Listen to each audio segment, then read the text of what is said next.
She wrote him down for going 63, but she's announcing this to all those people in the crowd, right? To what it sounds like we're riding behind this motherfucker already.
Tryna make it. Too many people, they don't let me down. But I keep it real, no time for hating. I'm always on that PC tryna shape my sound. See, I'm just tryna make it. I've got some people I cannot let it down. Aiming for the top of the mountain. Not there yet, but I've left the ground. Oh, I've left the ground. I'm just tryna make it, yeah, make it, yeah, yeah. Make it, yeah, make it, yeah, yeah. Oh, I left the ground. I'm just tryna make it, yeah, make it, yeah, yeah. Make it, yeah, make it, yeah, yeah.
in front of this motherfucker. Ain't no way he was going that fast.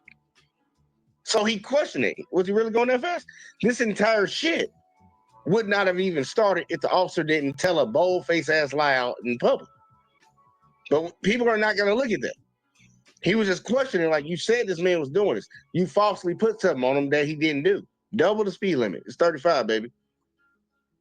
It's 35. What you writing for? Oh, 63. Well, he just wanted to get some clarification because it sounded kind of crazy. He was like, what? Bro, behind it. He pulled his glasses off and everything. This all started because you told that bold-faced ass lie. And maybe you were mistaken. You misspoke. Who cares? Why is he in handcuffs, though? That's the bigger issue, y'all. Let's see, CJ say, how the fuck you want him to listen, but you not listening to his side of the story? Yeah, she not. And guess what? She was right there in front of him. He was the one talking to her. She was the one he was talking to. She saw everything that transpired, and she's still going along with it. It's crazy. Thank you. Appreciate it. Appreciate it. Okay. And the officer that is doing that will be here. All right. Did y'all stop that body cam? This is still rolling. No, man. Oh, I don't know. I don't know how to use that. I don't want to mess with it. Definitely stop. Well, Definitely stop. come on. Okay. But listen, if you want to request the footage, I've been rolling the whole time. No. No, I understand. And you've been good to me. I understand that. But I'm not the one who arrested. Come here, bud. Right here. That's what law. I know. Right there. That's all I have. What law? Okay. All right. Are you going to give me your name or no? Okay. He's not going to give a name, so put him in a cell until he wants to give you a name or fingerprint, because they're not going to do this all night. Yeah, Warren Sapp or something like that? Yeah. But if you don't want to tell me, that's fine. But y'all, you heard what she just said. Now, she tried to play like she was just cool with him when she came in, but then, once again, give me your name. Now, at this point, legally, he has to give his name because he is under arrest. Regardless of whether it's a false arrest, you still got to give your name. But you heard what she said. And this is why I say this is like some thug type mentality. Oh, well, just put him in the cell until he gives you his name or fingerprints. What?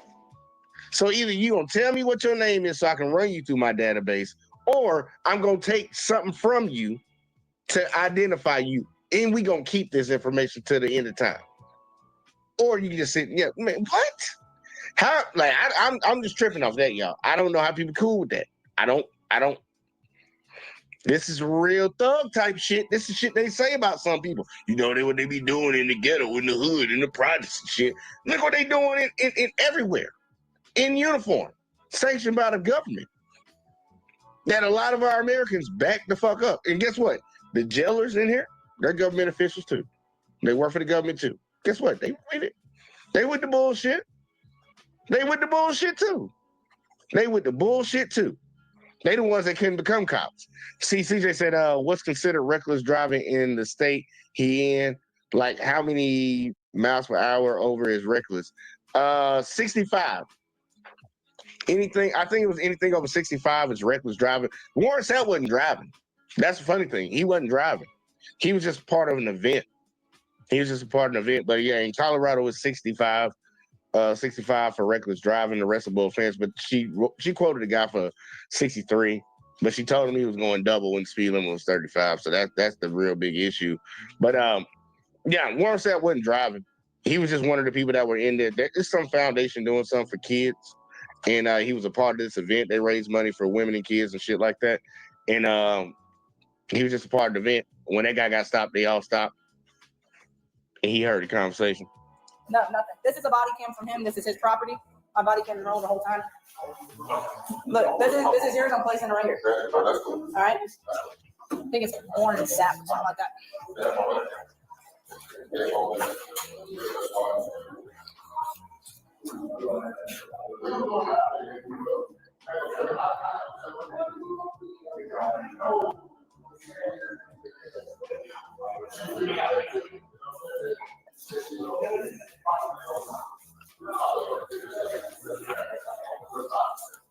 I know y'all got him. He's fine with me. He's not. He's good.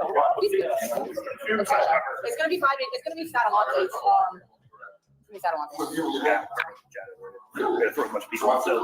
Mr. Sapp has now been processed and booked into the Okeechobee County Detention Facility. The supervisor, who moments before was less than 10 feet away from Mr. Sapp, has rushed to the facility to speak to him, only after finding out who he was, knowing that they'd just made a huge error in judgment after violating the rights and arresting the very man who had won them a Super Bowl 2 decades earlier. Fame can be a funny thing, especially if that's an attribute belonging to a person whose rights you violated and you've just illegally arrested. Now we got Miss Jackson up in the building. What's going on, girl? How you feeling tonight? That was good with you tonight. I had to jump on my topic. You know what I'm saying? Cop night for me. So I'm seeing there's some ridiculous actions being taken here. And basically, they charged the guy with not obstruction of justice for not giving his name or giving info. But, you know, they can gather that information through your fingerprint. You know, there's different ways through the database that they can identify you. So it just sounds like, you know, a bunch of drama. And then now that I see they don't figure out who he is. So, you know what I'm saying? They're trying to jump on top of their game and cover their tracks. So just seeing, you know, where it's going to go at from here. All right, we'll take it, man. We're going to keep going. Now, remember, y'all, they just said the police chief he didn't want to talk to him when he was right there at the scene. But now that they relay word to him again, like, nah, he actually want to speak to you, and this is Warren Sapp. You gonna come talk to him? Yeah, let me go home and get on the way. He's on his way. Let's see how this conversation goes between him and I guess supervisor, chief police, whatever the fuck he is.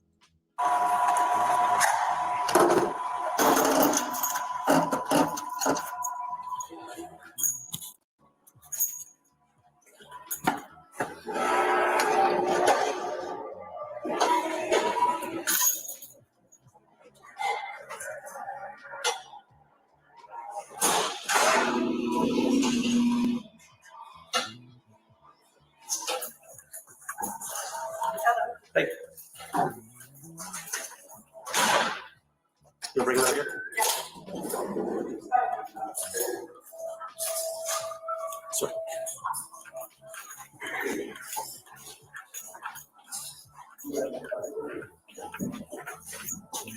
Yes, sir.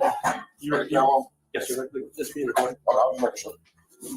My name is Sergeant Ellis. I'm the road patrol supervisor. You want to speak to the supervisor? I was wondering, you was outside the gas station when they drove away, right? Yes. How come we didn't have a conversation? Because you were already in the back of the patrol car and we needed to get you out there as quick as possible. And that's what we came up with? That's what happened. Okay. Whenever there's a situation like that, we try to clear the area as quick as possible. Because there's a large group of people there and it could turn dangerous. It was peaceful. We were peacefully assembled. At that point. Well, your officer had been there for 15 minutes, right? Well, the officer was screaming for backup too, so we went. I definitely. And y'all see, if you were watching from the beginning, you already know he done told multiple lies. It was a large group of people, so we feared for our safety. We were peaceful. Yeah, right then. If they were never not peaceful, then that excuse goes out the fucking window. And no, she did not yell and scream and call for fucking backup. Her printer broke. And she couldn't write the ticket. So we got 2 lies right there. She needed another officer to show up to write the ticket. And I guess a lot of y'all didn't have fucking shit going on at the time because, you know, it ain't that much crime happening in America that y'all all decided to show up. Because one officer, printer wasn't working. Because that's what it seemed like. Go ahead. Well, what I like about the gentleman is he went through the chain of command. You know, when he seen that it was leading up to an altercation, he asked for a superintendent or their supervisor, you know, right there on site. So he went through the chain of command, you know, to kind of get to the bottom of it to make sure that, you know, he wasn't committing a crime or anything of that nature, and to you know, verify he exercising his rights as a citizen. So, you know, at this point, he on top of his game. Well, look, and that's what I tell everybody. You need to know you're right. You have the legal right to request a supervisor if you're being arrested or anything like that. And they have to call that supervisor and get them to the scene. Now, if it's just some crazy situation, which shouldn't be popping up where they can't get there, they have to get in touch with you as soon as they get to the jail and all this woo-woo stuff. In this situation, there was nothing crazy to keep that supervisor from speaking to him on site because we all saw him at the gas station. He was right there. Nothing stopped him from talking to Warren Sapp then. But now he's at the jail. So that was another one.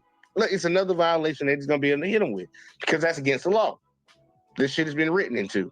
Let's see, CJ said, screaming for backup, laughing my fucking ass off. Yeah, she wasn't, we all saw that. She wasn't screaming for no fucking backup, man. That's crazy. She was screaming, all your people around. It wasn't even that many people around when you initially stopped the dude. They slowly gathered.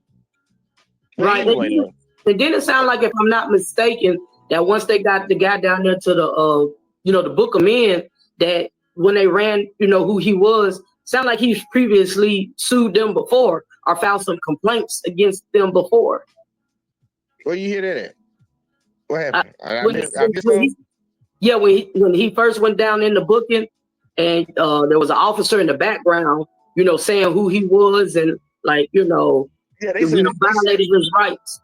Well, she said that. She said his name, Warren Sapp, or something like that, because the other officer on scene realized who the hell they had arrested.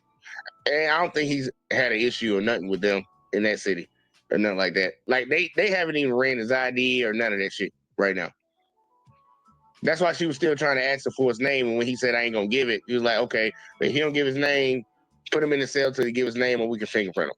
That's why I was like, that's unconstitutional. You can't just put me in a cell and hold me there indefinitely because I won't give you my name. So she already know. The other officers know who the fuck this dude is now. Yeah, no, they got various ways that they can identify you. You ain't got to get your name. Yeah, they can get your fingerprints and all that stuff, but that's a violation too if it's an illegal arrest, and he can just add that on. But they haven't done any of that. They just know off his face. Right. And he was pulled over in a traffic stop. So, giving over his identity. He wasn't pulled over in a traffic stop. Okay. So I missed the very beginning. I kind of jumped in on the in the very beginning, y'all, just speed everybody up real quick. Like, this is a charity event. Warren Sapp was a part of the charity event, and somebody in the charity event got pulled over. So everybody in the charity event pulled into the gas station where that got pulled into. So after the cop got done writing this man his ticket and everything, handed it over to him, Warren Sapp was still there because all the rest of them were still there, and he was asking questions. He was not the one pulled over. He wasn't driving. He's not involved in the traffic stop at all. But yeah, if you're driving, you automatically got to give your ID up. You sacrifice that right every time you get behind the wheel of a vehicle. But he was not in that situation. He was just a bystander asking questions. That's pretty much his situation right now.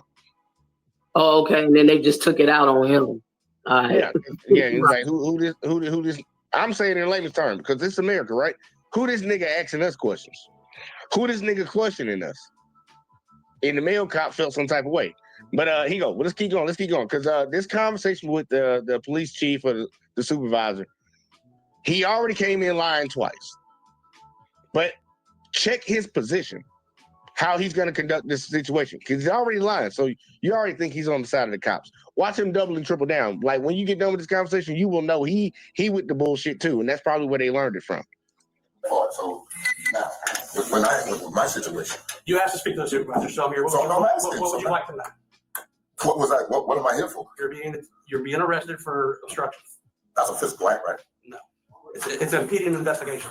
It could be physical. It could be refusing to leave. It could be continue to interject yourself into an investigation that's being done on a separate situation. It wasn't an investigation. It was a ticket being written, right? It was a traffic investigation. So after you hand the person the ticket, the traffic stop is effectively over? Well, the deputy was still talking. No, I was asking, after you hand the ticket to the man, the fact is effectively over? The stop is over? It depends. I'm asking. If the ticket is being explained to the individual who has the physical ticket in his hands, then no, it's not going to.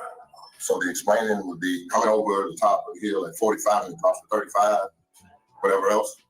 Ticket's in his hand, he's folding it up, the stop isn't over? Whatever the explanation is. No, I'm just asking. Why he's folding it up? I'm not going to argue with you. No, definitely not going to argue with you. You have your day in court. I understand that. So. Hold on, because I just had my rights violated. Your officer said to me, do you want to go to jail? First thing he said, I was not for me. I said, excuse me? What's your name? So I laughed. Because I do have a right to remain silent, right? I have the right, Fourth and Fifth Amendment, right? Yes, you absolutely have the right to remain silent. But you don't have the right to interject yourself into an investigation. Interject myself? Yeah, were you in the vehicle that had been stopped? No, sir. No. Okay. So what purpose were you in that traffic stop? I wasn't in the traffic stop. The traffic stop was over. traffic stop was still being conducted. The Traffic deputy stop was over. She hadn't handed him the ticket. The lady that was doing the stop was here.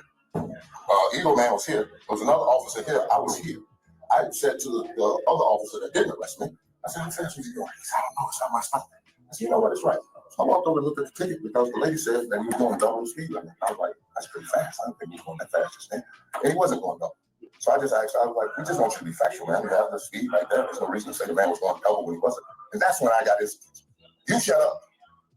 I don't have my First Amendment right is free speech and doesn't work in Okeechobee. Yes, you have the right for freedom of speech. Once the ticket was explained to them. No, I understand, man. Look, your rights are not valid in Okeechobee, Dothan, Pensacola, New York City, Los Angeles, San Antonio, fucking, I don't know no place in Alaska. I'm trying to think of a place name in Alaska. What's a city name in Alaska? Alaska, I couldn't tell you. I can't think of a name in Alaska. Honolulu, Hawaii. Your rights, no. You can't open your motherfucking mouth and say shit. Your constitutional rights are not valid when it comes to cops like this. They're not. Right. And what I'm noticing is he's not answering the man's question. Warren, I guess is his name. He's not answering his questions at all. He's not getting straight direct to the point of what crime you committed, you know, and why you're being charged. Is this basically, I'm not going to argue with you, you know, going round and round in circles, not answering his questions or anything of that nature. And then Warren stress out to the point, you know, hey, I was not involved in a traffic stop. How did we get here? Why are we at this point? And the officer's still not giving an answer. That's why, look, man, I told you from the get-go, and appreciate that, CJ. He said Anchorage. This ain't Anchorage. Your rights, your constitutional rights ain't valid in Anchorage either. Yeah, you're 100% correct. And that's why I said, I want everybody to pay attention. Is this officer coming in on the side of his officers? Is he coming in on the side of the law? Or is he coming in on the side of Warren Sapp? And I think we can see which side he's on right now. Because he's coming in with all this other shit. And I'm like, dude, the dude's not trying to argue with you, trying to get some understanding. The traffic stop was over. Man, look, I don't care. I guess we need to have, this will be one of them if they try to fight it. We will get it established at the Supreme Court. A traffic stop is over once the person receiving the ticket signs it and the officer hands it over. It's over with. And I think they actually already had some Supreme Court doctrine on this already. But that traffic stop was fucking over. The dude had already unfolded that thing 3 different ways, and he was put it in his pocket when Warren Sapp came up and asked the question. And that's what he keeps reiterating to this cop. The traffic stop was over. So how did I interfere with something that was already over? And guess what? They're going to argue in court. But either way, though, let's keep going. And he leaves. That's when the traffic stop's over. Oh, when the officer leaves. Okay, we heard it, y'all. When the officer leaves. No, the officer with me. He was back up to the officer that was there conducting the traffic stop. The traffic stop was over. Okay. I'm not going to argue semantics. No, there ain't no semantics. I mean, his body cam was on and everything, right? That's all I need. All the officers that was there, body cam and all that good stuff. And yeah, it'll all be in there. And, the 1983 deprivation of rights, my first, my fourth, and my fifth. Yes, sir. And you're more than willing. And I really don't know how, man, you couldn't have had this conversation with all those officers you had to SWAT sergeant up there. The SWAT sergeant? Mm-hmm. No. Yes, that's what patted me down. Yeah, SWAT. 3 bags on his arm. 3 straps on his arm. Sergeant, he said, you have to. Now, a lot of people won't figure out, like, what is he talking about? What is he talking about? What is Warren Sapp talking about? SWAT. This guy saying, ain't no SWAT guy there. Wasn't no SWAT guy there. Watch this. He asked me to send the cross on myself. Hi, brother. I asked him, why am I doing this? I don't really give me his name. Yeah, I probably couldn't catch it. Hold on, let me go back. On the front of his shit. He asked me to send the cross on myself. Hi, brother. I asked him, why am I don't think y'all gonna be able to see it. On the front of his shit. No, I called it. And get what? I guess they're going to say that's their sergeant. They're sergeant or lieutenant. Yeah. Like Warren's referring to this guy right here. This guy is part of SWAT. But yeah, whatever the fuck. You're gonna hear how the police chief explains this shit. But I don't know. Just lies after lies, man. I'm just saying whatever the fuck. But let's see. CJ say I'm lost because in Wisconsin, they don't pull off till you pull off. They ain't gotta. It doesn't matter about pulling off, like leaving the traffic, like leaving the stop. Like, yeah, I wrote you the ticket. Let's say you never get out the vehicle. You never get out the vehicle. So they give you the ticket or whatever the hell. They can sit there if they want to, and you can sit there if you want to too, depending on where you're sitting. But most of the time, that's usually how it works. But the traffic stop is over with once the ticket is handed over. Once you sign it and they hand it over, because most of the time, and it's the funny thing, because I don't know if anybody, like for all the people that have gotten tickets, I know it varies from time to time, but I know every time I've gotten one, before they even hand this bitch to me to sign it, they tell me what they wrote me a ticket for, and you have this ways to pay your fine. Not saying that you're guilty, but just signing shows that you're going to show up to court or pay the ticket, and then they hand it to you. Then you sign it. After I sign it, this bitch is over with. It's over with. And she had already handed the bitch over, but I guess she wanted to explain afterwards. But the traffic stop was, in my opinion, and I'm usually going to take the side of the citizen anyway, so you can say I'm a little biased on that. The traffic stop was over, but it doesn't matter about that. I think matter of fact, we just need to see. We'll find out from this case, and that'll be a good thing. But I can look it up actually to find out when a traffic stop is actually over with. But I'll look that up. But I think it should be over if it ain't already been proven to be over once the ticket is handed over to the person you're writing the ticket to. Like, what else you got to talk to me about? You pulled me over for this, you wrote me a ticket, I signed that bitch, you handed it to me. It's over with, right? Or you just gonna still stay there and keep fucking with me? I'm gonna look it up. But Ms. Jackson, do you have anything before I keep going? That's pretty much the process, and then you have a right not to sign it. So once you receive your copy, whether you sign it or not, yeah, that the stop is over. Right here you go. In certain states, you don't have to sign it. Right. You have different state laws, correct? Yeah, I just want to throw that out there because in certain states, in majority of states, they can take your ass to jail if you don't sign that ticket. But you have some states where you do not have to sign it. Yeah. There's some states. You need to look it up, y'all. I don't know which states those are. Look them up to see if you in that type of state where you don't have to sign the ticket. The majority of them will be in the South. Majority of the states where it's not required by law to sign, but you will get a copy. It's procedure for them to give you a copy. So you'll have your court date and all the information, the fine or the fee or whatever that you may need, and who to reach out to. But whether you sign it or not, once they give you your copies for whatever the charge may be or the traffic violation, the stop is over. All right, now. Yeah, I heard it. Now, look, make sure y'all look up y'all state law. Make sure y'all look y'all state law because I know a lot of us sign our rights away when we get a driver license where we have to sign that shit. Just like I would tell you, in most situations, sign a motherfucking ticket, they already wrote it. But make sure you look your law up because you might be in a state where you don't have to sign it, but you still got to show up to court. The signature is just to say that they kind of got you on the contract. Like, yeah, I promise. I promise I'm going to show up. Well, when I think about it, as a matter of fact, I did that in Birmingham. One time I pulled over and, you know what I'm saying, he was giving me a bogus ticket or whatever. And I threw it out the window in his face. I ain't signed jack and pulled off. He got in his car and I pulled off. So, I mean, I'm just saying, when I think about it, back in the day, I did that a few times myself. So, yeah. Here you go. And it can always come down to a cop not processing a ticket. A lot of cops write tickets and they know they bullshit. They might later think about it like, nah, that's a bullshit ass ticket. I'm not finna put that shit in. And I done covered videos many a times where cops done gave somebody a ticket for some bullshit. And it was like back and forth. I'm not giving my ID and all this voodoo shit. Finally write the ticket or whatever the fuck. And then the people be like, okay, this is my court date. They show up to court. It's like, yeah, your name's not on the docket. And it's like, nah, but I got a ticket for this. It's like, yo, I guess the officer didn't turn it in. Yeah. So you might have that situation too, man. Look, I'll just tell y'all, pray on the side of not dealing with some bullshit, not going to jail that day. If you're getting a ticket, just sign that motherfucker. But look up your state law if you want to challenge it. Check it out. I don't know that one for sure for all of them. I know majority of them are, but I don't know for this.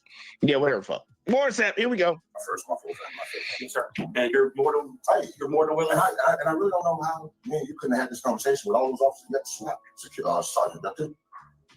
The SWAT sergeant? Mm-hmm. No. Yes, that's who patted me down. See, you don't remember that guy. Yeah, SWAT. 3 badges on his own. 3 stripes on his own. Sergeant, he said, you have to speak to one of theirs because I'm not. I said, oh, that was a city sergeant. No, that's what I said. It's another SWAT. That wasn't SWAT. Yeah, SWAT on the here, SWAT on the He might have been a member of a SWAT team, I don't know. But he wasn't the Chip County Sheriff. So you are backing up what your officer did today? I have yet to view the video of it. I just told you what happened. Okay. There's 2 sides to every story. So. No, in the camera. In the camera. And there was a bunch of cameras out there. Because when I got ready to start recording with my body cam, they snatched that. That'd be a bang violation in there. Prior power restraint, stop me from recording. There was no reason to put me in handcuffs. I hadn't done anything. Well, I wasn't there at that time, so I don't know how you. No, I'm just standing there. All I know is I watched the other 2 officers in there. You weren't there at that time. And you don't know what happened. And why the hell did you come in here automatically defending your officers? And plus, you saw the camera. You said it was various body cams, so then go watch the camera. Do your job, watch the video, look at the receipts and the evidence and what the officer report is, and then you can make your decision as the superior. Yeah, you shouldn't come in without having any information besides what your officer told you, and you're just going off of that like it's the gospel. You haven't looked at anything. But picture his demeanor, y'all. That's why I asked in the beginning, which side you think you're gonna be on? Warren's side, the cop side, or the goddamn the actual Constitution side? Well, you should be on the law side. You make a duty and you support the law. Yeah, Warren and the Constitution are right over here. And he ain't nowhere near neither one of those. He all the way over here with his officers right now. He took his officer side and he ain't looked at no information. He's just going off of what they told him. Well, your officers been lying from the get-go. Exactly. So why even mention a video or a body cam and you hadn't even done your homework? Because we're just pointing out. We're just pointing out the bullshit that's going on. Because a lot of people don't, they swear up and down these cops are just straight and narrow, the best of our society. They got a hard job. They do it because a lot of people don't. They just have this, they glorify them. This is to show motherfuckers what it really is like. If all those people that sit around here and say that, well, you're black, you're rich, and all this stuff, you need to stop talking about all that. They sprayed nigga on the front of LeBron James' house. They just hemmed up Warren Sapp for talking. It don't matter how much money some black person got in this country. It don't. And this is up north, right? This is in Colorado? I think this is in Colorado, but it could have been in Miami, to be honest with you, because their season was just over with. He could be he could have been in like Florida. I'm wondering if he was in Florida. Okeechobee. Somebody look up Okeechobee. Okeechobee in the United States. I was wondering what that name was. But yeah, somebody look up the city of Okeechobee. It might be more than one. I don't know. I hope it's not. But I'll find out. I'll find out where it is. But I just want people to understand. It don't matter how much money you got as a black man. It don't matter how much money you got as a black woman. At the end of the day, you're still a nigga. In a lot of people's eyes. That's why that one cop came over. It's like, you know who that is, right? He was trying to kind of, y'all know who y'all arrested? This ain't no regular ass nigga, man. That's Warren Sapp. And they say he won him a Super Bowl, so I'm thinking it's in Florida. I think this is in Tampa Bay. But see, he was trying to hip him. He was trying to hip him and let him know, man, y'all gonna pay for this. He gonna come back and give you the business. Let's see, we got Kenny said Okeechobee is Florida. Okay, and CJ said Florida. Okay, think about this. All right. In Florida, Okeechobee. But it's bullshit though. I'm like, it don't matter what your skin tone is, no matter how, like, look, if you ain't, it don't matter. Look, we gonna keep playing because they ain't done. Because the cops, the police sergeant, superintendent, I don't know if he said superintendent, that kind of threw me off. But the supervisor, this guy, this shit right here, he ain't done. He ain't done, y'all. Check it out. That's so peaceful. Honestly, really, you just gonna allow this to happen. I haven't done anything. You asked me my name, and I don't have to tell you my name. If you feel like your rights have been violated. Oh no, it's going to happen. I heard you. You didn't want to speak to me at the scene. Let them drive off without. You can fill out a citizen complaint on the deputy if you choose to, and there'll be an internal investigation done on it. So if you want to investigate yourself and find that wrong, just like you're doing right here in front of me now, it's fine. That's cool. So we don't see what the federal court says. You have that right. Oh, absolutely, I do. Absolutely. Any other questions I can ask or answer for? I'm glad you finally got around to having a conversation with somebody that was just unlawfully arrested. And the cop got back out and started yelling at you to come back, and you still didn't come. What? I can say that again. The lady officer got back out and started yelling, Alice. Lady officer. Yeah, the one that drove me here. That's who wrote the ticket. It's the lady officer. You don't know that? Yeah, I know who wrote you the ticket, but I didn't hear anything. Right, the ticket? I didn't get I'm sorry. the ticket. I know the I person. wasn't riding in the car. I know I identified the passenger. I know the person who wrote the ticket, but I don't know who was hollering for me to come and talk to them. The person that drove me here. Yeah, He didn't even look at it. I didn't hear it. He didn't even look at it. There were so many people out there He didn't going even on. look at it. There were so many people going on. You didn't even look at it. No, I didn't.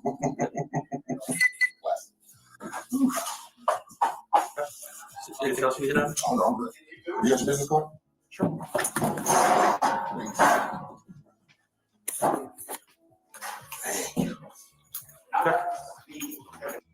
This thing and that, like he feels like the cop is coming off as if he's annoyed doing his job.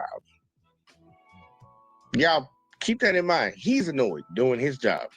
When your officers did some fucked up shit and you just came in and tried to cover for him, you're annoyed.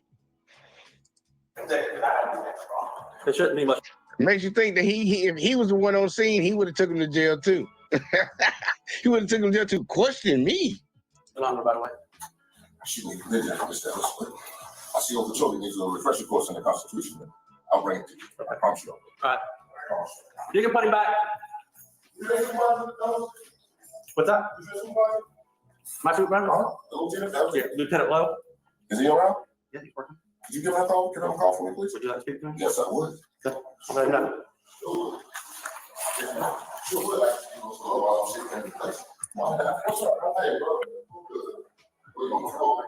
In his arrest affidavit, Deputy Stelante states, as the unidentified black male continued to verbally argue with Deputy Sheriff Skinerick, this caused Deputy Sheriff Skinerick to turn her attention away from the driver and the traffic stop. I interjected and ordered the unidentified black male to stop. I informed him how what he was doing was obstructing Skinerick's traffic stop, to which he stated obstruction is a physical thing, and he believed he was not obstructing anything. I asked the unidentified black male if he would like to go to jail for obstruction, to which he continued to try and explain to me how obstruction is a physical thing and a physical action. The unidentified black male stated he did not need to stop and that it was freedom of speech. I then turned my attention fully towards the unidentified black male, who at this time was becoming verbally aggressive, asking me for my name and badge number, to which I provided him with that information. I explained to him several times how his actions were an act of obstruction. I asked the unidentified black male for his name, and he turned to me and responded with, "He does not answer questions," and he refused to tell me who he was. At this time, I informed the unidentified black male to place his hands behind his back, and as I placed wrist restraints on him, I explained to him several times how he was being detained and the reason for the detainment. It should be noted, as this incident was taking place, we were surrounded by approximately 50 to 100 people, with some holding up cameras and cell phones, recording the events that took place. A decision was made to put the unidentified black male in the back of a patrol vehicle due to the large crowd getting agitated at the site of the arrest. Warren Carlos Sapp was placed under arrest for the following criminal charge: obstruction without violence. Bond is set at $750. There is no further information at this time. End of report. I first covered this story almost 6 months ago, posting Warren Sapp's personal cell phone footage after he reached out to me. I spent hours talking to Mr. Sapp, learning the ins and outs of his life and this story in particular. And once I released it, it went viral, and everyone started to take notice. From small YouTube channels to major news outlets. Everyone started taking notice, and people had more and more questions, like radio, podcast host, and TV personality Andy Slater. He writes, "Good afternoon, Mr. Nash. I reviewed a video of your deputies arresting Warren Sapp on Saturday afternoon. From my viewing of the video, it appears that one of the deputies had already handed the person in the traffic stop the citation. And then moments after that, Sapp is being told he's obstructing an investigation and is then arrested. Does the department have any comment on this arrest and how it may have happened after the traffic stop/investigation was already concluded?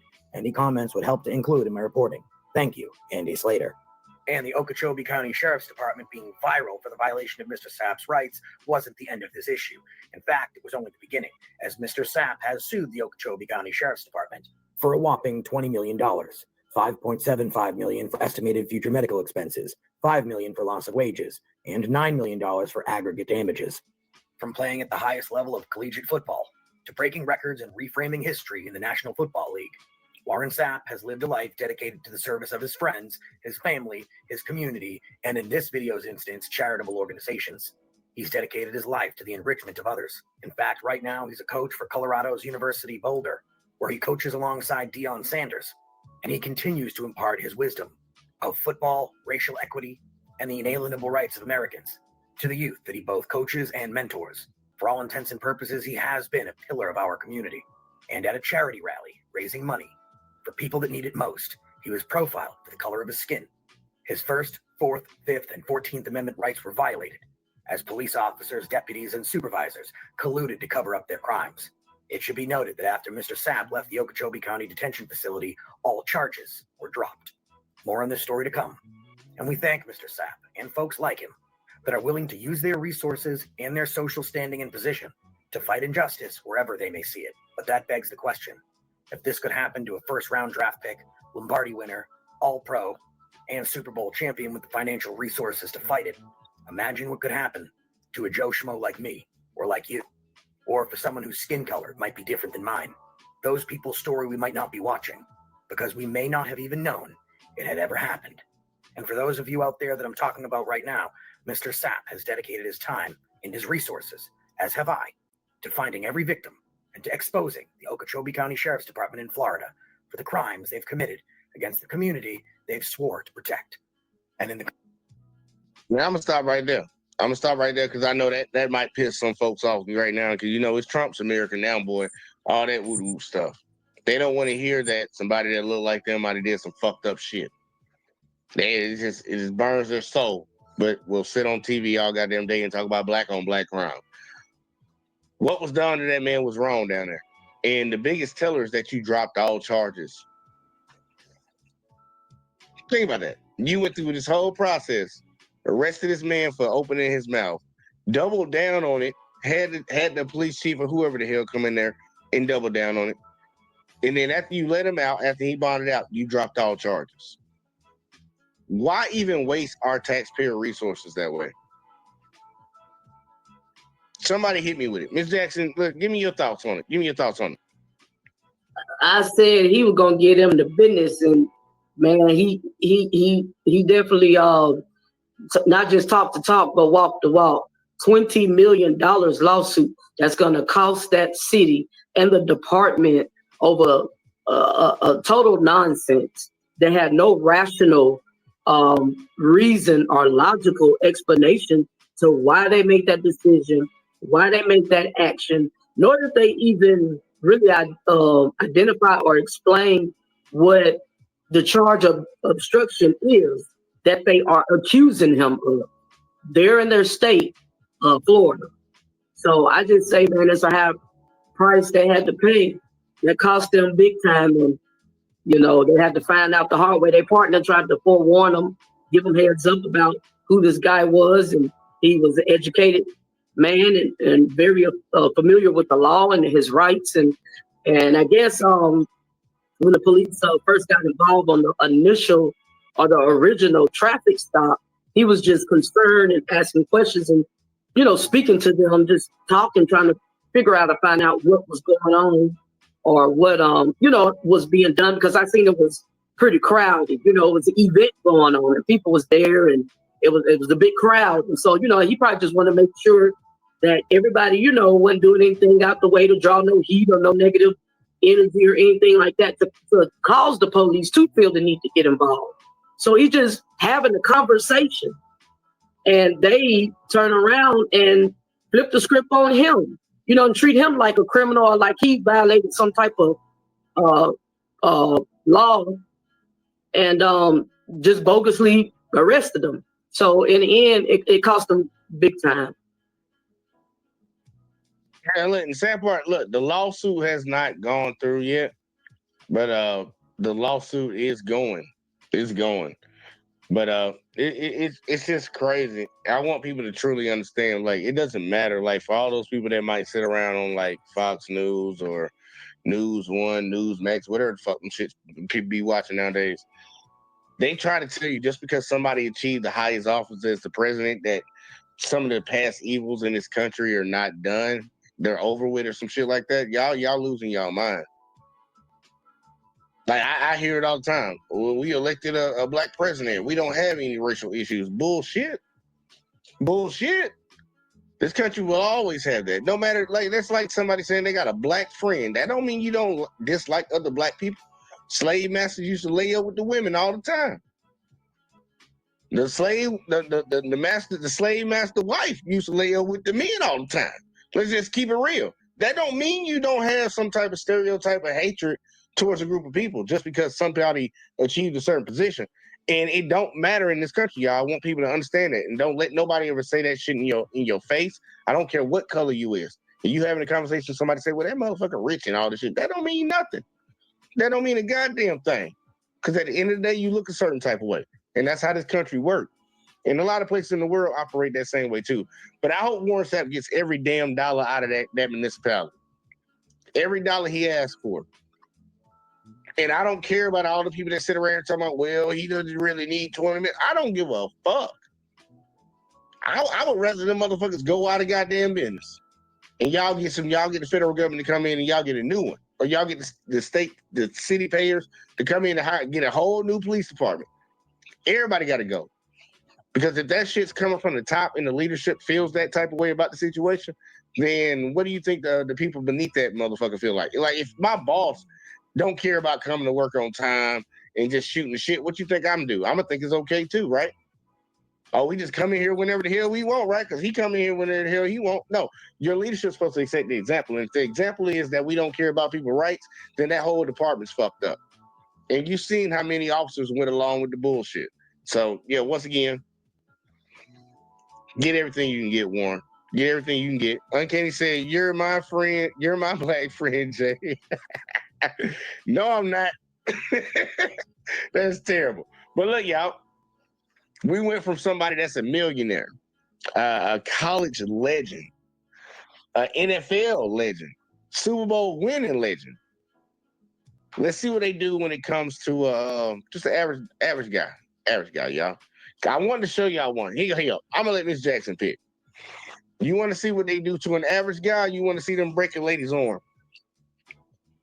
Man, just pick a video, man. I got it. I just want to pick. Just toss it up. Them violate another black man, or them break a woman's arm? I mean, it really don't matter. Just pick a. Hey, it's your show. Pick a video. Hey, just give me the topic that I could, stress on. That's good. Y'all, we about to get an arm breaking. We about to get an arm breaking, y'all. And shout out. Hey, look, that's the levels that we have around here right now, CJ. That's the levels that we got. He said, man, the options is wild as fuck. Hey, look, Uncanny said he wanted to break an arm, so we getting to break an arm, y'all. All right. I just want to know so I can give y'all a quick little breakdown. This is a mentally ill person, y'all, that is trying to get help. And the cops respond. I'm just leaving it at that. And shout out to my Hispanic brothers and sisters that ain't jumped to the dark side and over there with that other guy. But either way, though, CJ said y'all chose violence tonight. Hey, look, everybody wants to see that violence, man. They want to see it get gruesome. So either way, though, y'all, we about to get it. And y'all hear Miss Jackson? We about to get it. Go ahead. I didn't make a choice. All right, here we go, y'all. Arm getting broke. But please, if you can help me without hurting her. She's schizophrenic bipolar. Oh, and real quick, shout out once again to the civil rights lawyer, civil rights attorney. This is his video this time. Yeah.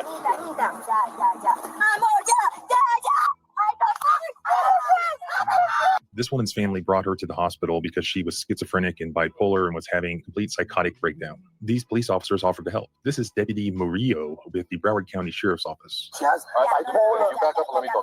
He kindly yanked her out of the truck, got her on the ground, and then when he went to handcuff her, instead of bringing her arm this way, palms out, he brought her arm the other way and broke her arm. You can hear it snap.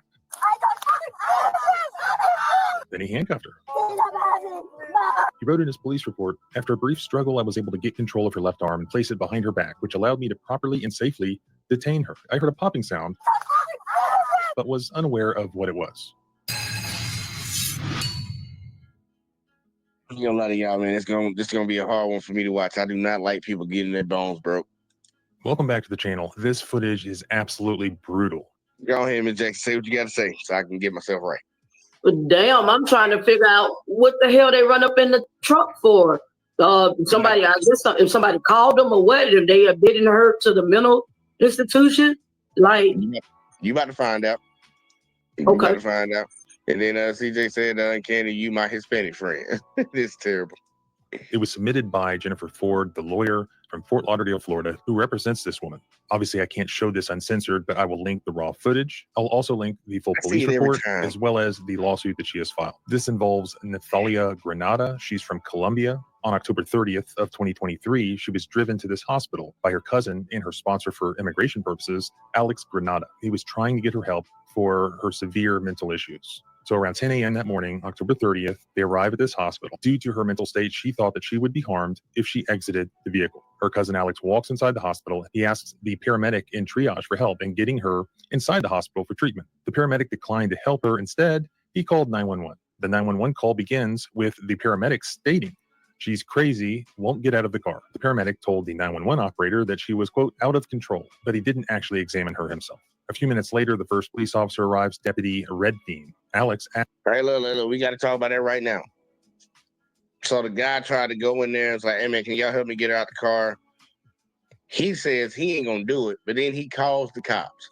It's always a Karen and a Darren somewhere, calling in people with guns and badges when they're not needed. You got the bitch to the hospital, and you go in there to get some help from them, and they help you the right way. Yeah, they call the police on your ass.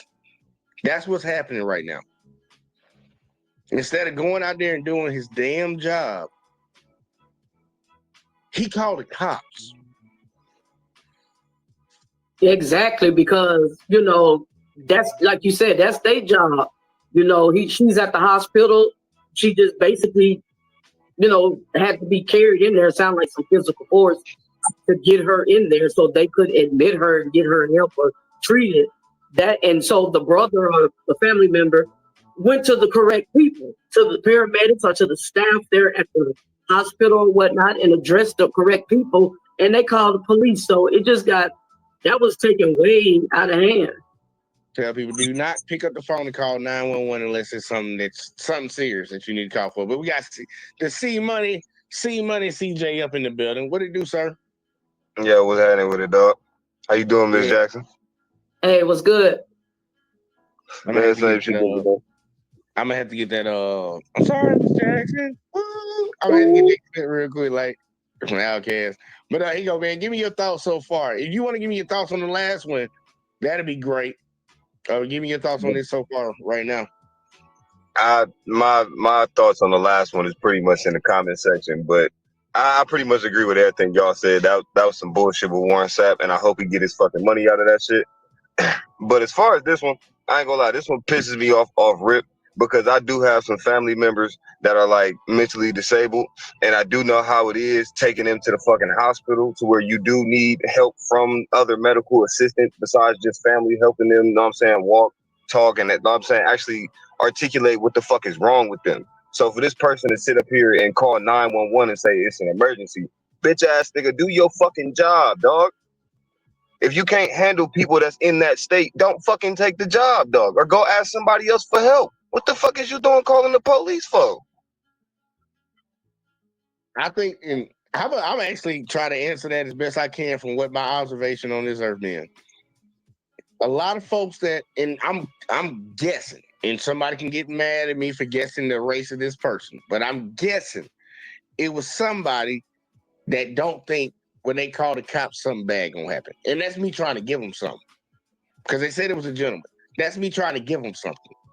It sounds like he was sorry and didn't want to do his job. He's trying to pass the torch over to the next man. And again, that's what I'm saying. If you don't know how to do your job, go ask somebody that can help you, but don't automatically assume the fucking worst. That shit get people killed. And in this situation, the motherfucker was already at the hospital to get help. You just made shit worse, my nigga. Yep. Guess what? It's gonna look. Our feelings about this is gonna get worse when we actually see the play out of it. So we're gonna jump back into this shit. But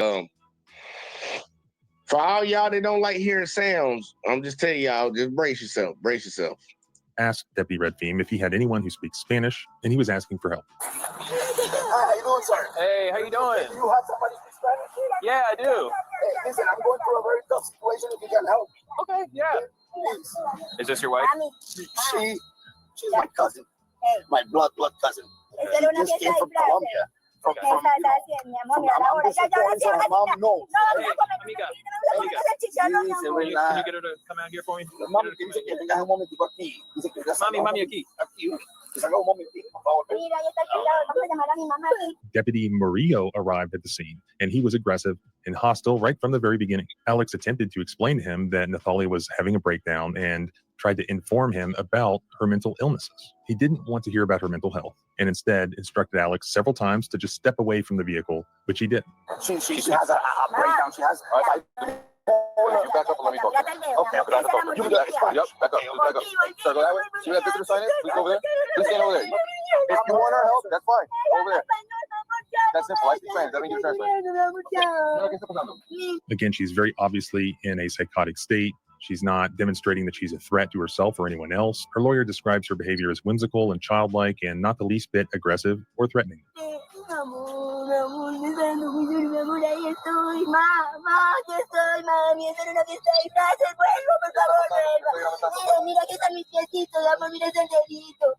¿Cuál es su nombre, señora? ¿Cuál es su nombre? ¿Cuál es su nombre? La hora son las 10 de la mañana. ¿Cuál es su nombre?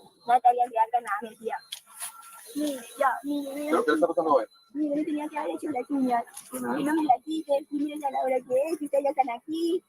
speak English, The other deputy then went and got more information from her cousin Alex, who So, quick question: does this lady seem like a threat, or does she just seem like she crazy in the head?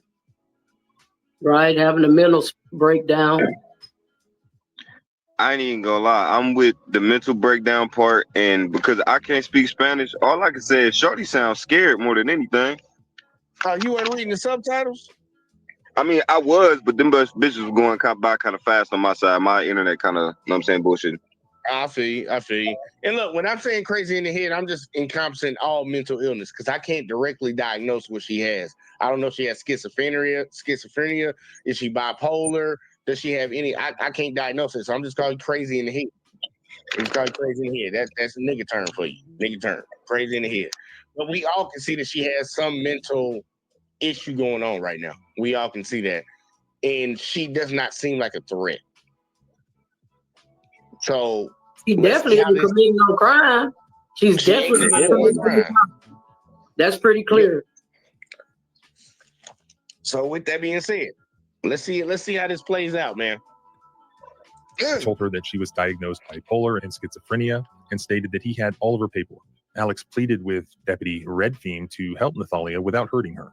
I'm her sponsor. So what? Okay, talk to me real quick. Okay. So what's your name? Who are you? My name is Alexander Granada. Okay. I'm her sponsor and my mother. My mother is her godmother, and Okay, hang on. Let me get your phone. she please, if you can help me. Hey, we're gonna help you, but she has. I have all her paperwork. Okay. She has bipolar syndrome with she's schizophrenia. diagnosed. Yes, she's diagnosed. So she just came. Self-diagnosed? Or? No. She's been diagnosed for years.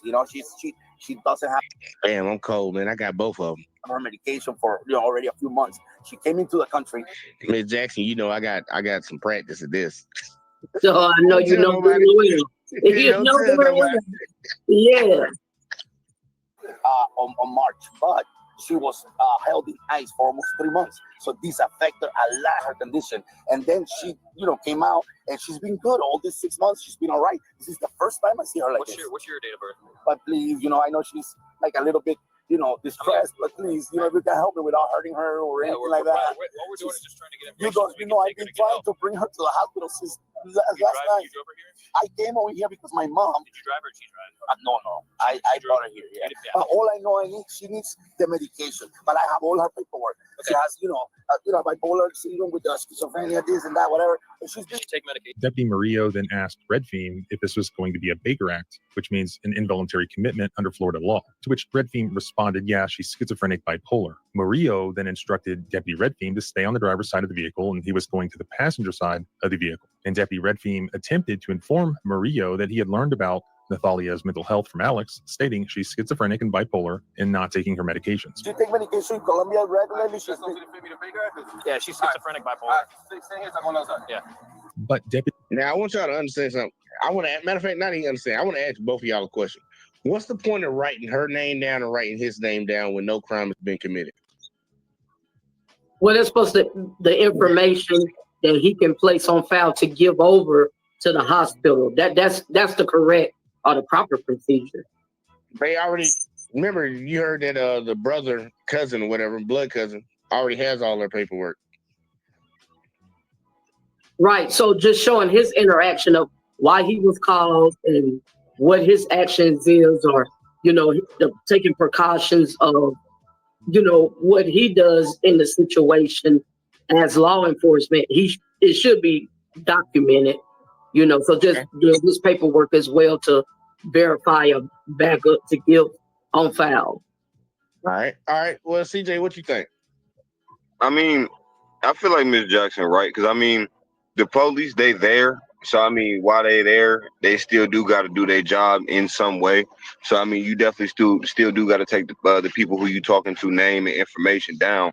But I mean, like you said too, if they would have let bro go give the paperwork to the police could have got it off the paperwork and then communicated that with the hospital while still trying to keep Letty calm. But it's only so much you can do as a human at one time. I definitely say that. But again, you heard the part about the police saying, well, dude saying that she was in ICE for like 3 months, right? Huh? Okay, so that further proves the point of what I said earlier. She probably was fucking scared of the police. Oh yeah, a lot of people are. But here, I'm gonna tell y'all why they writing their names down. They have a database that they're trying to compile. Like, you know how like you get on the internet, you sign up for a new app, you got to click that accept terms and conditions. You pretty much signing over them to have access to a lot of your information. They want to document every human being that's in the United States of America. Every person that cops come in contact with, they want to have their information so they can put them into their system. That's why sometimes, like, guess what? There are people out here that have never committed a crime. But let's say they got stopped by a cop 3 times in the last year. They get stopped the 4th time. The cop be like, yeah, I see that you've been stopped 4 times before. Well, this is your 4th time being stopped at least. They keep that shit. They want a database of your shit. Because remember, once again, what crime is being committed? He just called and asked you for help. Like, he go, what if you broke down on the side of the road? You got a flat tire, and the cop stops. Coming to help you with your flat tire. You wouldn't think it was weird if they asked you for your name? What's your name? First, last, date of birth? Now, I will say this, though. That's actually happened to me before. My car got stopped on the freeway. I blew out a tire. The police actually did not ask me my name or nothing like that, surprisingly. Probably because I was already outside of the car working on the car and shit. But he just asked me if I needed any help or if I needed a tow. And he pulled off after that. It's because that was a cop that actually was there to help, not to investigate something that wasn't happening. Right. I experienced that myself. It just helped me put the spare on and went on about his business. Remember now, the dude just unpleaded on the side of the car. Look, I just need y'all to help me get her in here. She need a medication. Why are you trying to? They're investigating him. They're investigating his ass. They're trying to find something. They're going to run his name. Then too, I don't know, how long ago this been. Ain't paid much attention to the date. But if it was recent, with crazy in office, Trump, especially if they thinking they're immigrants or they are showing up trying to document and see they Hispanic or different, trying to check to see if they immigrants got a reason to deport them. No, agreed. Because this happened before him though. But yeah, keep going, CJ. My bad. No, I was about to say I agree with her as well because again, if it was with this person in office that we have right now, him explaining that ICE already had her 3 months prior did not really help the situation either. No. And here, the funny thing is, he's explaining it to Hispanic officers. Exactly. Yeah. They should understand. So it don't matter. That's what I'm saying. It don't even matter when it comes to police officers and them doing wrong, it don't matter what color you is in the grand scheme of things. Because they're like, so it was a black officer. They don't give a fuck. It was a Hispanic officer. They don't give a fuck. It's an institution. It's like, look, they got black, white, and Mexican people that work at McDonald's. You don't think that any of them can fuck your food up? They all can fuck your food up. It don't matter who the fuck their race is. They work at McDonald's, motherfucker. You know you might get your shit fucked up. It just comes with the territory. But they're taking down the information, y'all, so they can put them in their system. That's the main reason they do this. It's not to help, because help was get her into the hospital that they're right outside of and get her medication. Right now they're investigating, but there was no crime. Right. So they're supposed to follow proper procedures, but of course we see they doing what they want to do, and that would have been right up their alley if they was some immigrants that they could, you know what I'm saying, send off. Like I said, I don't know how soon or recent that this was before Trump got in there, but you already know how Ron DeSantis is down there in Florida anyways. That motherfucker, he ready to get somebody up out of there. But either way, let's keep going. Deputy Murillo, again, did not want to hear it and instead cut him off, saying, I don't need her whole life. She's schizophrenic bipolar. She's not taking her whole life. Yeah. Deputy Murillo then opened the passenger side door, and Nathalia turned towards him. Murillo stated the following in Spanish. Miss Nathalia, please get out of the car. Are you going to come out willingly, or will I have to pull you out with the chain? He said. And I don't want to do that.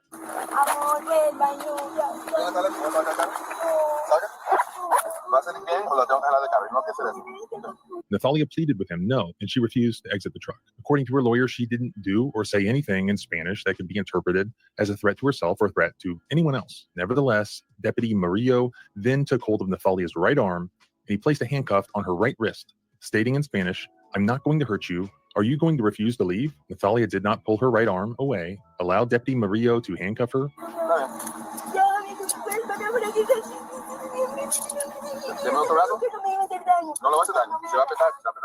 Nathalia extended her left arm out towards the driver's side door, away from Murillo and resting it over the armrest. Deputy Murillo demanded in Spanish, give me the other arm. Nathalia pleaded, ya, which likely means wait, and she refused to give him her left arm. So only 5 or 6 minutes after he had arrived on scene, and only 1 minute after being informed that Nathalia suffered from a serious mental illness, Deputy Murillo quickly and forcibly yanked her out of the vehicle by the chain as he threatened that he would do.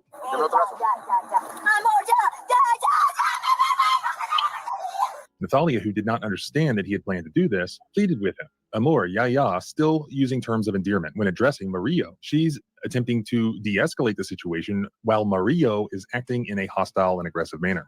The other deputy then runs around to the passenger side of the truck where Nathalia was already lying on her back on the concrete, with Deputy Murillo standing over her demanding in Spanish, give me your other arm, give me your other arm. Nathalia was scared. She didn't understand what was happening to her. Deputy Murillo managed to turn her over onto her stomach, keeping one knee on her buttocks and lower back. The two deputies then restrained her face down, and a third officer, Deputy Canino, appeared at Nathalia's head. He maneuvered her right handcuffed hand behind her back, with her palm turned out and the back of her hand resting against her lower back. Then brutally, Deputy Murillo then forced Nathalia's left arm down backwards, snapping her left humerus bone. You can actually hear the bone breaking. It's quite loud, and it's acknowledged by the deputies on the body cam.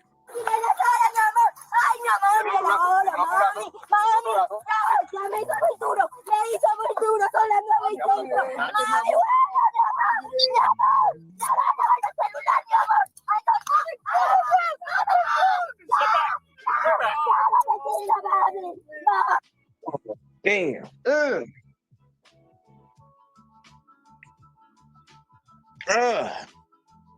Yeah. Jesus Christ. I don't like bones breaking. That's who to call on. Man, that shit brutal. One more time. I'm He sorry. gonna run it down. This nigga.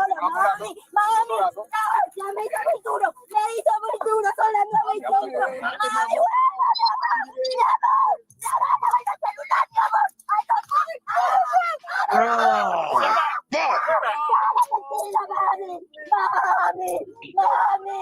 Deputy Canino. Right, he left her arm like that. And then as a trained officer, you know the proper way to handcuff a person.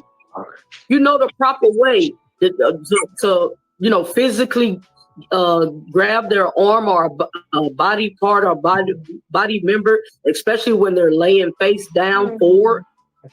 And it's a proper way that you handcuff them, even if you have to do so forward. Then too, I don't understand why it took 2 officers to physically restrain her. I understand backup as a procedure, but why do we have 2 officers physically putting force on her and physically touching her and restraining her? That was way out of context and out of order.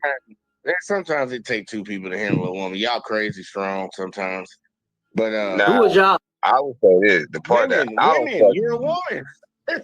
Women are not as weak as some people try to make it seem to be. Hey, look, boy, don't start that shit, Jordan. That ain't got shit to do with me. I'm talking about the show and what's going on. I know who I am. I'm 42 years old and I'm grown. No, Jackson. No, that's not where I'm going. Please stop.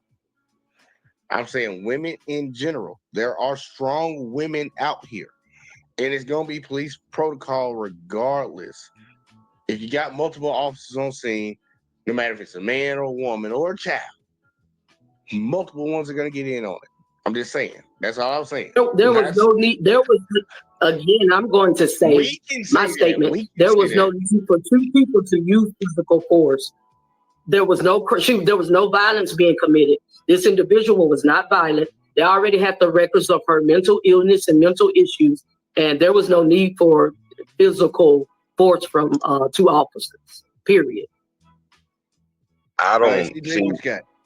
No, I was about to say I agree with Ms. Jackson wholeheartedly, but what I also don't understand is why, if you were quote unquote there to help, why even use quote unquote force / handcuffs anyway, bruh? You see, the second you put the handcuffs on her, she got the screaming and hollering, right? If you know you trying to help, take the fucking handcuffs off, grab her by the hands and tell her whatever you got to say in Spanish that you trying to help her. The fuck you yank her out the whip for? Because they weren't there to help. And that's why I want a lot of people to understand. They're not there to help. That's the whole point of showing this video. They're not there to help. That was wild. Now, if it was a legal arrest, which they had no grounds to arrest her for anyways,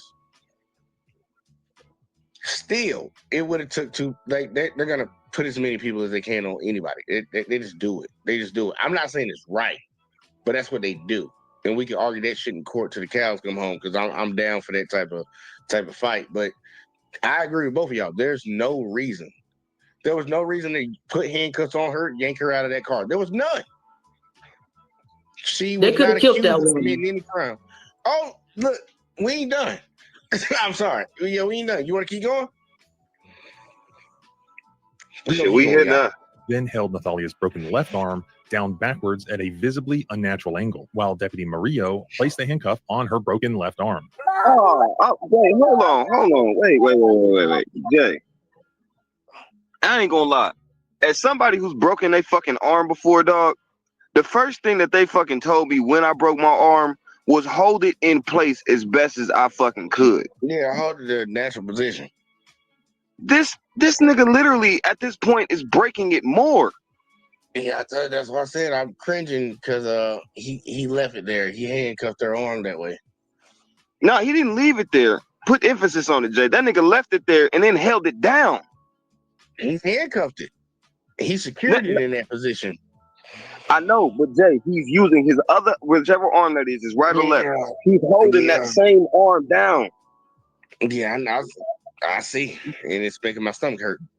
My nigga, you can feel that bone in your hand broken already. Yeah, I agree. Oh, god damn. Dude, when I see shit like this, I feel it in my own body. I don't know what the fuck it is, but I feel that shit in my own body.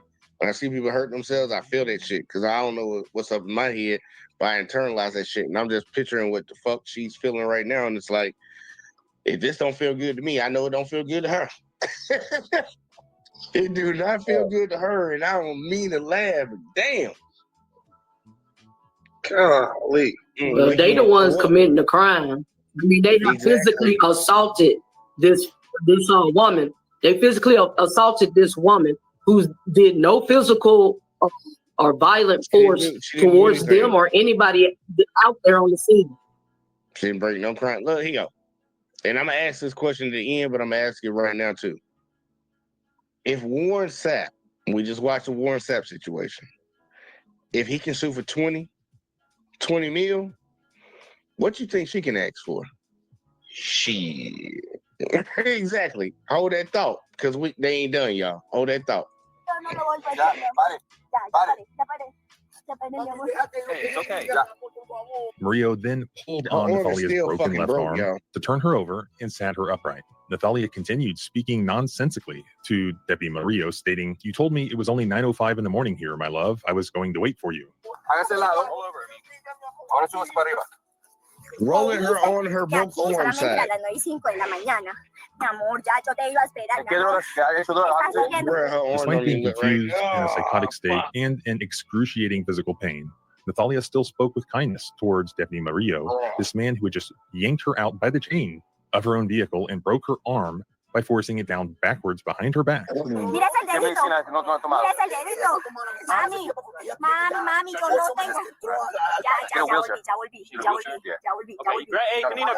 I want y'all to really like visualize this. We come full screen real quick. Like, all right, let's say I'm getting arrested, y'all. I'm getting arrested.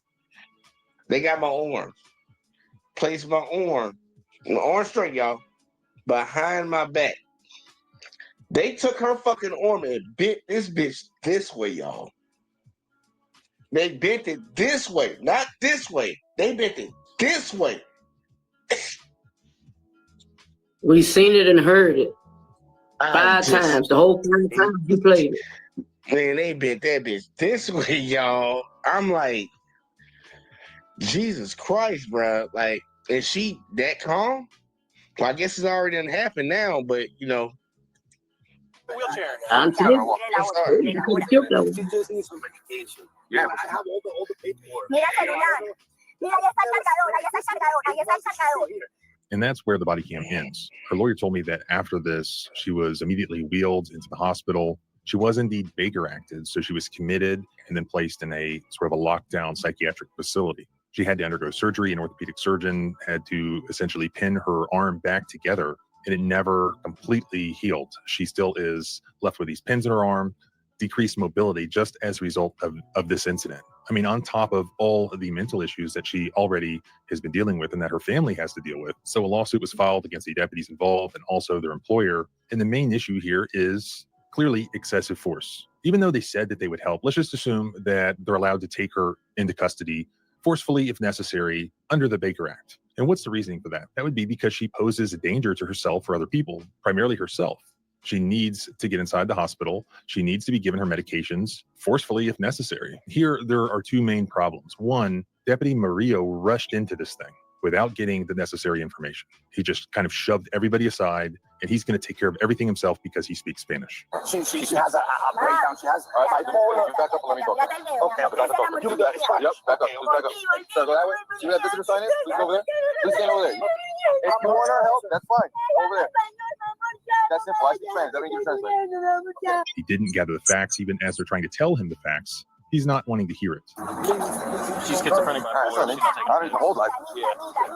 In large police departments, such as they have in Broward County, they have policies on how to deal with severe mental issues when they encounter them.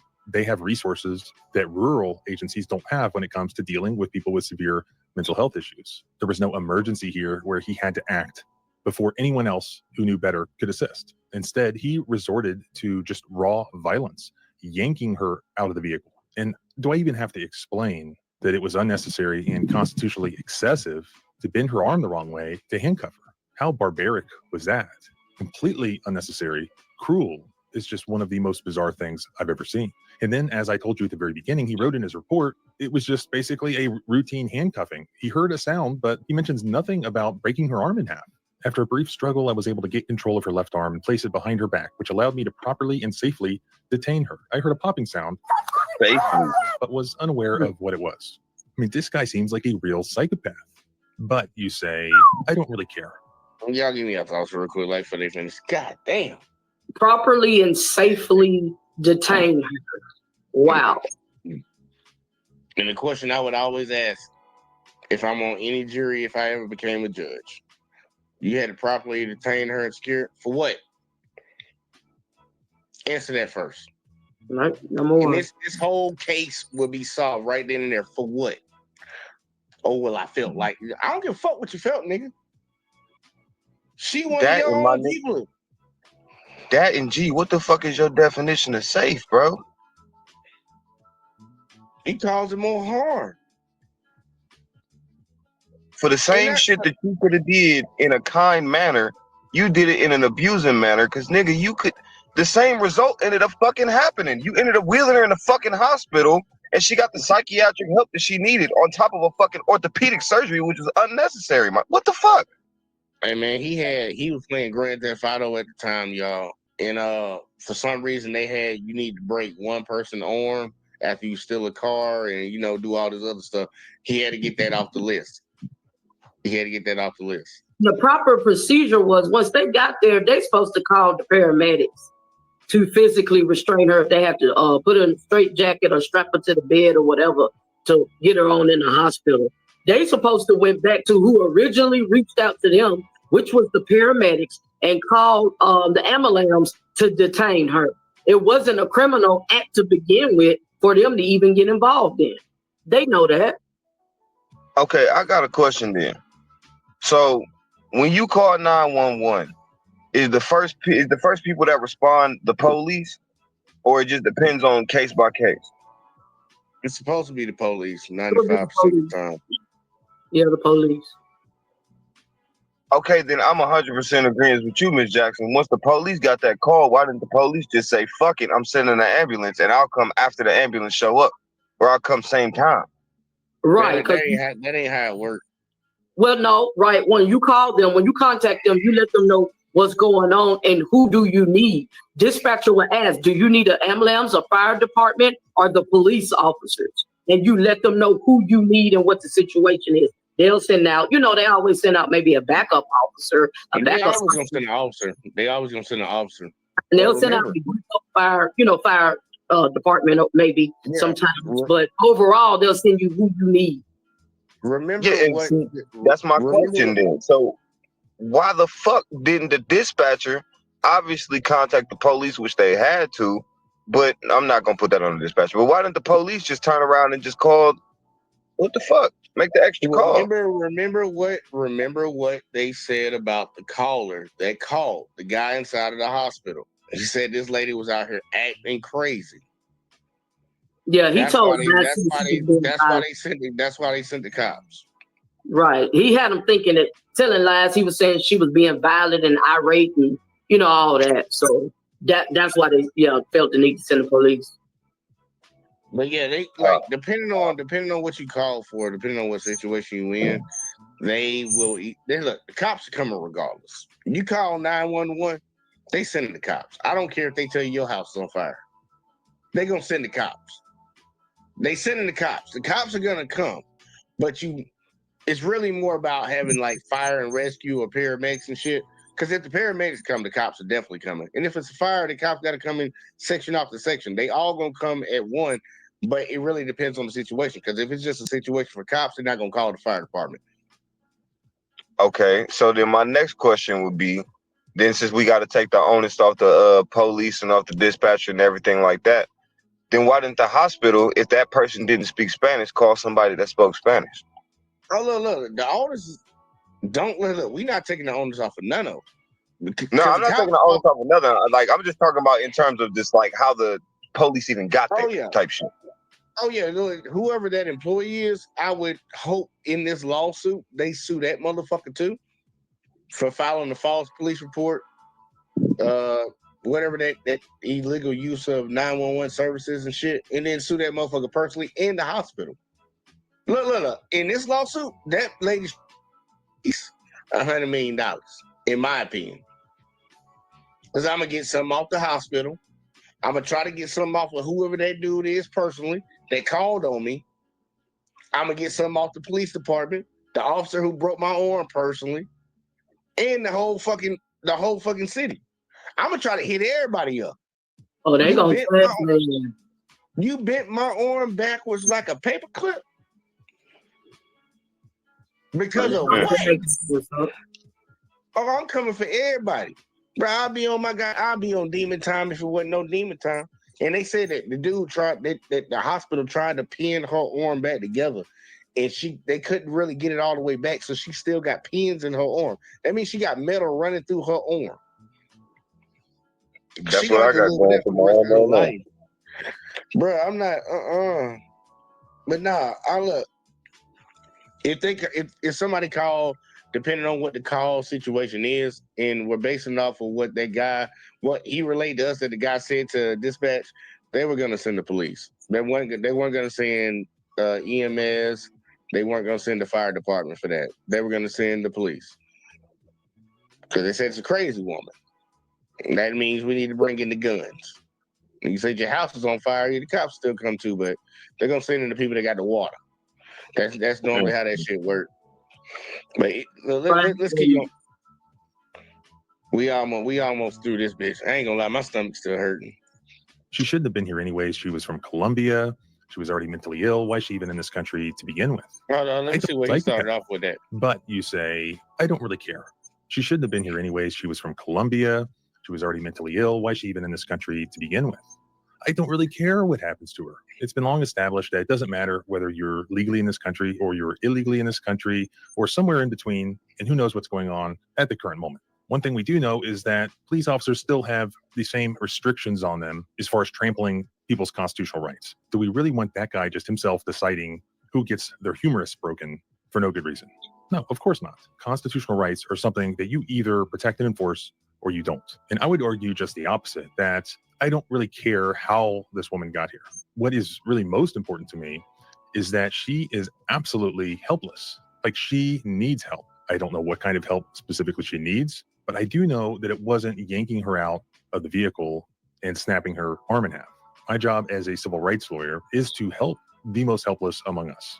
And this woman certainly is that. If you would deny her basic, not just constitutional rights, but basic human rights, then how do you deserve them yourself? If you let this police officer be judge, jury, and executioner, do you trust him when he pulls over and encounters your daughter or your granddaughter? No, of course not. Like I said, this guy seems like a complete idiot and a psychopath. Perhaps he needs to be Baker acted. As far as I know, he's still out there encountering the public with his badge and his gun. In fact, from what I've heard from this woman's lawyer, she is still terrified of this guy. And despite that, knowing that, the lawsuit's going on now, and when they take her deposition, it's coming up, I think, later this week, they want him in the room with her to purposefully terrorize her. How sick is that? The abuse continues. Hopefully we'll have an update on what happens here. You can follow along by subscribing both here and at the blog. And look, y'all, when I get an update on this, I promise you all, we covering it. We covering it because I got my stomach hurting, bro. That's not it. That's not it. Man, and like I said, he was worried about her being an immigrant rather than doing his job to protect and serve. You know, so that's what he was already in his feeling some type of way about too. You know, just off the real. And but good thing they have everything on camera, the body camera, whatnot. So 0 win in court, case already, won, because you can't lie against the evidence. We can't say that. We can't say that because I don't know if a lot of people been paying attention. I agree that it should be an open and shut case. We all agree on that. CJ, you agree on that? This should be an open and shut case. The cop was in the wrong. Hell yeah. I would say right now, we can't even have that mindset. I seriously doubt it. Now, the reason I'm saying it, you remember the Ahmaud Arbery situation? The guy that was he went into an abandoned house or a house that was under construction, and then he ended up running down the street, and these white folks chased him down and shot him with a shotgun in his face. It was all over the news. Mm-hmm. Y'all remember that? Well, the prosecutor or the DA or whoever of that town, that the father of the son called, and she kind of played blocker. So they, because they didn't get arrested that day. They didn't get arrested for weeks. She just got off on her court case today. So, especially violating her oath. the dumping office, anything goes. These motherfuckers hey, they getting immunity. So that little white kid that was caught on camera trying to drown his black friend in the lake, he got off. It's so many cases where motherfuckers just as of recent, the ruling is coming down. It's not like the jury is saying they're innocent. No, the judges are stepping in and saying, "No, they're good to go. There's nothing here." Jury don't even get to hear the case or make a decision. That's where we are right now, and people need to be mindful of that shit. Like, it can be on camera. Think about it. Just think about it if we were right here with George Floyd shit again. There would be some people saying, yeah, it was really the drugs. You know, I don't care that I sat there and watched this man kneel on that man's neck for I don't know how many minutes. That don't matter. It don't matter that he went to sleep on that pavement. It was some drugs that got him. That's what it was. It wasn't the dude kneeling on his neck. Those people are making decisions right now. And I think people need to be mindful. I get you, Jay, but it's kind of what we said about ACT this past Sunday. Just because the situations may have changed, don't make it any less fucked up.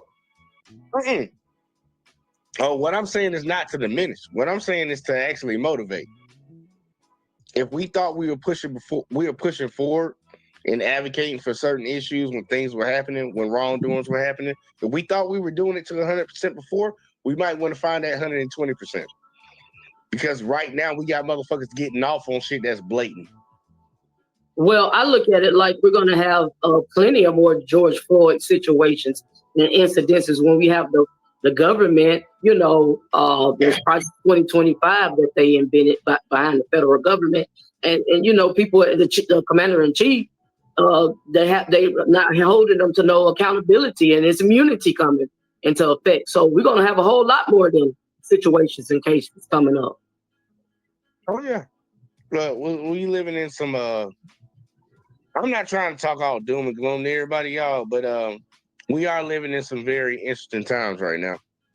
And that's why I keep trying to call this shit out. And just for the people that you know, sitting in the back that want to be like, oh, y'all just some racists, y'all hate Trump, yeah, fuck you, first off. But outside of that, this man did run that he wants to give cops carte blanche, blanket immunity. We just watched a cop break a woman's arm. Well, if that's the case, then blanket immunity means the cop did nothing wrong under his logic. And if that was your mama, your sister, your cousin, your brother, your father, your uncle, you would be cool with that? Because I know I wouldn't. That man bent that lady arm back like a paper clip. I just can't get behind shit like that. But motherfuckers need to be mindful, man, because I'm trying to tell y'all, I keep my head to the ground, my ear to the earth. And a lot of these cases because a lot of this shit, y'all know, a lot of these cases, like, we'll hear about it, and then it's years that happen before we find out what actually is the sentencing and all the people involved, all this woo shit. They're they're quietly pushing them bitches to the side. Because you know how the news is. They just want to get what's hot right now. What's hot? What's dramatic? Let's talk about that plane crash. And it's like, let's talk about Trump trying to take Gaza and shit. They just want to hit you with the sensational shit. But there's a lot of things still happening that done happened way before, happening right now. And a lot of these motherfuckers are getting off and people ain't saying nothing about it because a lot of people don't fucking know about it. They just getting caught up in the bullshit. I'm like, I'm asking for people to double down. Whatever we was doing before, it wasn't enough. Do it more. Do it more. Because this shit right here, and this is for all my Hispanic folks. Like, dude, I don't care if you over here illegal. I don't want that shit to happen to you. Because I know if they'll do it to you, they'll start practicing on me too. And I say that same shit to the white folks. If they do it on me, they're going to practice on you too. And that's why I like to show a lot of videos where they fucking know white folks. Because they do it to y'all a lot. And a lot of folks sit around here and act like it don't happen. It happens every fucking day. Every fucking day. We gotta go a little bit harder. We gotta go a little bit harder. But look, I'm gonna stop ranting for a second. I'm gonna let y'all talk. I know CJ had something. Nah, nigga, you basically, you know what I'm saying, you covered everything I had my rebuttal to, but it's just fucked up overall. Like, nobody should be dealing with that shit. I don't give a fuck if you're here legally or illegally. We'll get the paperwork figured out at the end of the day. But nigga, if you need help, we should be helping the motherfuckers that genuinely need the fucking help on some real shit. That shit shouldn't be happening to no fucking body. Straight up. I agree, man. Look, we claim we a country that wants to go around the world and solve problems and help the downtrodden because we're such a great society. I don't wish nothing bad on somebody. Like, for real, you need help. Like, for real, you in a bad position. That's why I don't look down on people that got less than me. I don't look down on people that's on the street and shit. Like, everybody gonna go through a struggle in this world. You living on this earth, you're gonna go through a struggle one way or another, some less than others. But everybody's gonna go through a struggle. I don't beat down. And we got too many people in this country right now that I think beat down. They got their own fucked up life. But instead of punching at the top where the problems come from, they'll punch down. I ain't with that shit. Miss Jackson, I'm throwing to you, my bad. All right, I'm drawing in final thoughts for the night. Right. Yep. So it's just, hey, the more we watch, the more we see, the more we learn, the more we acknowledge work has to be done, education has to be brought forth, information definitely needs to be given out to our young people, to our generation. We live in perilous times right now. We have an idiot in office. Project 2025 is serious, it's real. People took it as a joke. We was being taught, we're not going back, and people didn't understand and get that phrase. But going back to the 1900s and 1800s and 1950s and shit, like, we're really in a position of being suppressed and oppressed all over again. So it really is perilous times, and we have to continue to stick together. Knowledge is power. Spread education, spread information. Social media is a powerful blessing in disguise and access and tool for us to get knowledge and reach people all over the world globally. So I think it's very important. This is my passion, and my heart lies here as far as justice and injustice, and being an advocate for justice. Also, please come and join me on my network on YouTube, and that's at School for Justice. I am Kenique Jackson. Glad to be here with you all. Glad to connect with you. That's Money. See, Money. Yeah, glad to meet up with you, my man. And until next time, peace. All right, now. All right, CJ, throwing it to you. Final thoughts, and you already know we gotta let them know about the Sunday shit.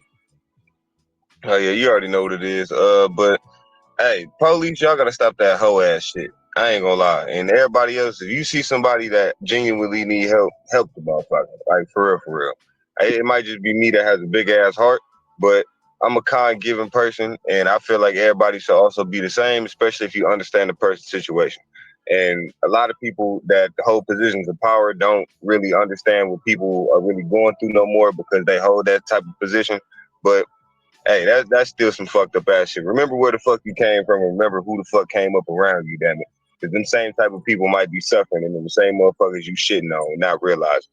But otherwise, that's my final thoughts on that bullshit. But you can catch me Sundays, 8 o'clock, 414 CJ. That's my music page. But catch me over here at 8 o'clock on the JVJ Network. This Sunday, though, ain't no show. We doing the, what you doing that? The watch party for the Super Bowl, 5:30. That's time the game start, right? 5:30? Yeah, 5:30.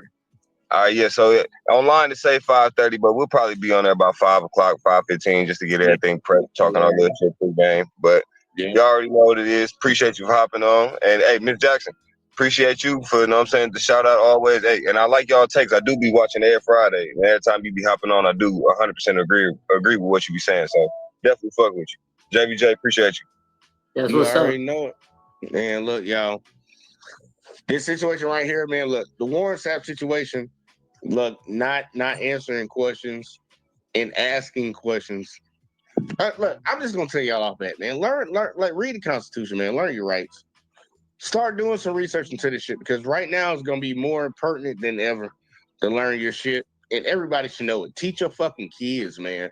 If you got some kids, train them in situations so they don't go into this shit blind, because there are a lot of people out here who will try to take advantage, because we give certain groups of people, we give certain people power to take advantage of other people. And when you don't know what your rights are, I say it all the time. Miss Jackson, she know I say it. Your rights are like muscles. If you don't use them, you're going to lose them. They're really like muscles. If you don't work the fuck out, but motherfucker, you're going to be weak. Use your goddamn rights, because they will constantly keep taking advantage of them if you don't stand on it. So from Warren Sapp's situation to this poor lady right here, it's all wrong. And there's so many different levels to this shit, y'all. It don't matter. It doesn't always have to be extreme, but it can get extreme. We could have got to a point that somebody lost their life tonight. We don't need to stand for that. I don't want that for any other fellow American. I don't want that for anybody, period. Especially operating on this goddamn country's land. Nah, we ain't supposed to be for that, man. We need to do things the right way, regardless of whether we agree or disagree with folks. You don't advocate or wish for that or just dismiss that happening to anybody. But hopefully we can get somewhere. We just need more and more people to keep on coming around. Spread the word, man. Share the fucking videos, because this shit's fucked up, and it does happen. For all them people that sit around there and say it don't happen, show them this video. Show it to them. And watch them shut the fuck up. Because they need to shut the fuck up and stop advocating for it. Because when you complicit with shit, you're with the shit. But yeah, y'all, we will be here on Sunday doing, we're going to be covering the Super Bowl. Gonna do a live watch party. We're not gonna be able to show the game to y'all, so y'all don't get excited. But we had a game cast up, and we're just gonna show y'all what we doing and shit and commentate throughout. But we will be back here tomorrow, because right now with the times that we're living in, I'm about to give a history lesson tomorrow. It's gonna be a history lesson on this country, real American history, not the shit that they taught us in school. Real American history. So if y'all want to get down with it, it's gonna piss some people off, and y'all can probably guess who. But we're gonna be back here tomorrow doing that. But man, look, y'all be safe. Everybody that rocked out with us tonight, man, I really do appreciate y'all, man. If you was watching over on the network, watching over on Let's Talk, or watching over on Facebook, man, hit that like, hit that subscribe, turn them notices on, share the videos, all that in the bag of chips, man. Because we trying to grow around here. But we are gonna get the fuck up out of here. I appreciate y'all. We catch y'all in the next one as always, man. Peace. Don't tell me about me. Stop telling me about me. Stop telling me about me. Stop telling me about me. Stop telling me about me. I don't need you to tell me about me. Don't tell me about me. Stop telling me about me. Stop telling me about me. Stop telling me about me. Stop telling me about me. I don't need you to tell me about me.